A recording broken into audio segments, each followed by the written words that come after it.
In this episode, we shall be looking at psycho-ideological supremacy as the source of Western terrorism. We now know from recent experience that anyone who objectively studies and observes the patterns of large-scale international use of destructive violence in the world, especially from the end of the internationalized intra-European ethnic war that lasted 6 years and 1 day, that is, from 1st of September 1939 to the 2nd of September 1945, a war dubiously codenamed Second World War by the belligerent colonialist psychopaths involved in the war who thought in their perpetual arrogance they must determine the meaning of events and their place in history. We realize that the ideological supremacism of the dominant Western nation is a reflection of their warped Western moral supremacy, a sickness that has only transmuted, not dead. It is no surprise that the majority of Western powers elites are made up of psycho-ideological supremacists, people whose arrogant bellicose orientations are the result of their carcinogenic spirit of exceptionalism. In their psychotic view of the world, their values are higher, better, and more sublime than the rest of the world. Therefore, in their delusional belief system, they know what is better for the rest of the world, and whatever they do is done from the context of their higher value. At least that is how their sick psychology deal with the rest of the world. And you can see it in the way they talk down on the rest of the world, especially the non-Euro American-centric world. If, for instance, you have the unfortunate privilege of watching any of the corporate security state stenographic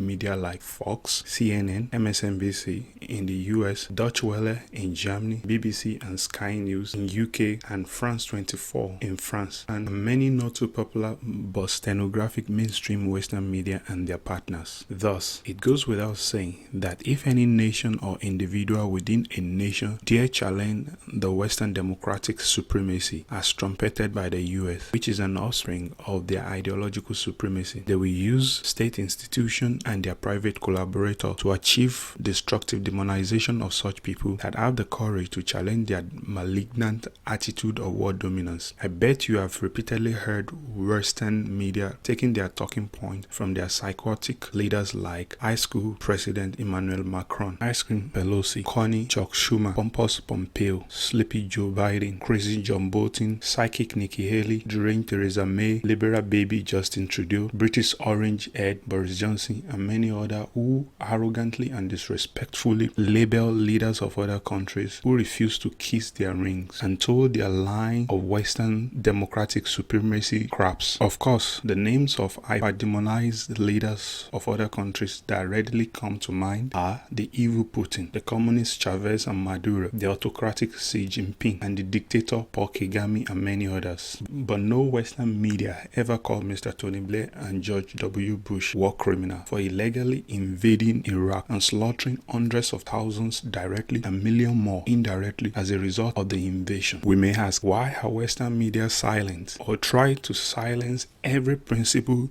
dissenters that raise their voice above Western thuggish behavior abroad? The answer is simple. Because of their obsessive belief in the psycho-ideological supremacy of the West. We may ask, why are Western media silent or try to silence every principled dissenter that raise their voice about Western thuggish behavior abroad? The answer is simple. Because of their obsessive belief in the psycho-ideological supremacy of the West. The West can do no wrong. Therefore, the Western propaganda mainstream media see no evil and hear no evil about them, and so they cannot speak any evil about their war crimes. Isn't that absurd? Anyway, notwithstanding the crime of their own leader, their usual style is to first manipulate the opinions of their own Western citizens about the targeted individuals or nation by using their ever-compliant and ideologically processed security state stenographers called journalists to demonize and delegitimize those who challenge their psycho-ideological supremacy, especially their democratic supremacy. Once that is done, they then proceed to the second phase of making noise about human rights, even though we now know from objective historical experience that that is the least of their interests. But they keep shouting human rights everywhere and alluding to their own Western values, whatever that means these days, thereby claiming moral high ground and nose-leading their people by their emotions to believe that the crimes they are committing in other countries are meant to protect them. Therefore, what they are doing is righteous, moral, and in line with Western values, when in fact they are indulged in criminal behaviors that are only proper to the deepest bit of immoral, illegal, and plain evil underworld. These people may not be worse than Hitler, but they are not better than him, irrespective of what their Western media would have us believe, since both ultimately rely on the same core element of being superior in their value. Of course, they don't always say they are politically correct, so they try to suppress it in their words, but their action always say it all, always. However, no one should be shocked by this reality, since the collective West, effectively as a race, has conquered, dominated, possessed, and ruled much of the world in the last 500 years, and slaughtering millions in the process, from Middle East to Africa, from the Pacific Islands to Asia, and from South America to North America. The story is the same. Every one of those people has been terrorized by the Euro-American psycho-ideological supremacists at one point or the other. Although that domination is slowly but surely waning, and the collective West, led by the bloodthirsty US military-industrial complex, is not happy about that. So they don't mind if they wipe out any weak but resistive nation off the face of the earth just to stay relevant, or start a real hyper-destructive world war this time around, just to stop the power from shifting from the Euro-American centric world order to the Sino-Asia centric world order, where non-European races play more prominent role in this century in the world affairs. For example, how do we explain the Great Britain sailing its warships thousands of miles away to South China Sea, just as US sails its warships to both Russian and Chinese neighborhood of the Black Sea and South China Sea respectively? And how do we explain US surrounding Iran with about 40 well-armed military bases? If that is not a terroristic, psycho-ideological, arrogant behavior, then I don't know what it is. Although the US and its allies, especially the most supportive blind lapdog, the Great Britain, will tell you they are only trying to spread democracy, protect human rights, and challenge autocracy, or stop Russia aggression today, China bully tomorrow, and Iran malign activity after tomorrow, or fight communism in Cuba and Venezuela, or attacked dictators in Libya, Syria, and Iraq. They may even claim they are trying to restore democracy to Ukraine after they helped destroy what was left of its oligarchic democracy through the CIA-inspired Maidan coup of 2014 that has since consigned Ukraine to being the poorest nation in Europe. You cannot make this up. These people are ideologically possessed, but they are psycho-ideological supremacists. Their sense of righteous arrogance will always cook up cow dung on the basis of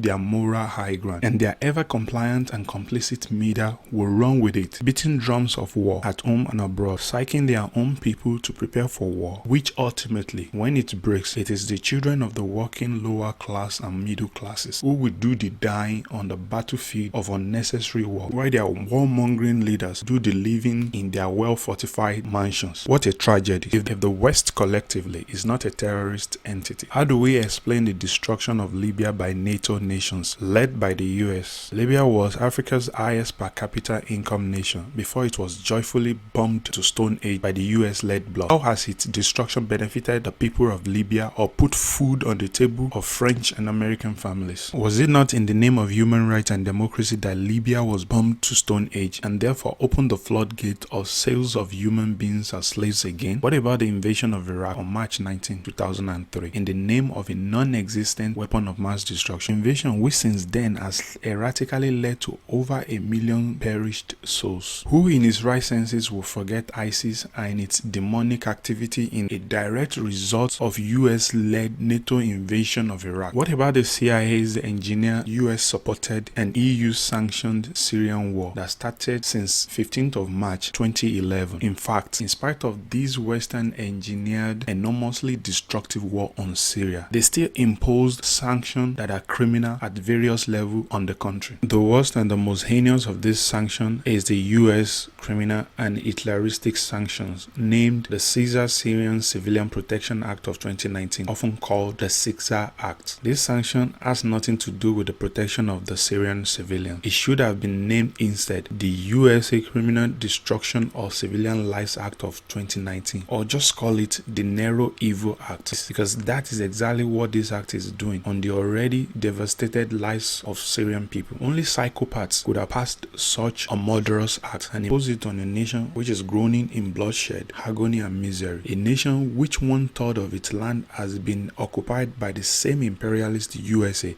that is imposing legion of sanction on it. You see, the same destructive pattern born out of psycho-ideological supremacy of the West, a variation of which was practiced by Hitler during the intra-European ethnic war of 1939 to 1945. Nothing has changed in the Western terrorism except that they have learned to paint the victim as the perpetrator, the invaders as the defenders, the terrorist nations as the anti-terrorist nations, and the aggressors as the resistance. In the end analysis, irrespective of what the enormous Western propaganda machines have told us all these years, we now know from fact-based experience that the West, led by the USA, is quick to label countries that refuse to be subservient or compliant to their hegemonic outreach as a terrorist sponsoring nation, bad actor, axis of evil, and all other name-calling Western nonsense. When in actual fact, what the West accused those nations of is exactly what the West is doing behind the scene in most cases. And in some cases, they do it openly, flagrantly, and arrogantly, because on the basis of their psycho-ideological supremacies, in their thought pattern, it cannot be evil or terroristic act if we, the West, or our allies do it. Besides, who will stop us? That's their thought. This is why I will argue that no informed citizens of the world will be surprised that while the UK, the US, and Germany supply Israel with lethal, massively destructive weapons, and Israel repeatedly bombed Syria illegally, according to the international law, and boast about the bombings, these three Western countries look away as if it was normal. And when Israel brutalizes the Palestinians in the largest open-air prison in the world, Gaza, they still look away. But when the Palestinians use crude, unguided, homemade missiles to resist Israelis' criminal occupation and brutalization of their people, they all shout Israel has the right to defend itself and call Hamas a terrorist organization. The point is, Western ruling elite and their supporters are the biggest terrorist bloc in the world, and around the world is their psycho-ideological supremacy, which sees no evil in what the West does, because the Western values are superior and can do no evil, even when they wallow and bathe in the blood of the innocent around the world.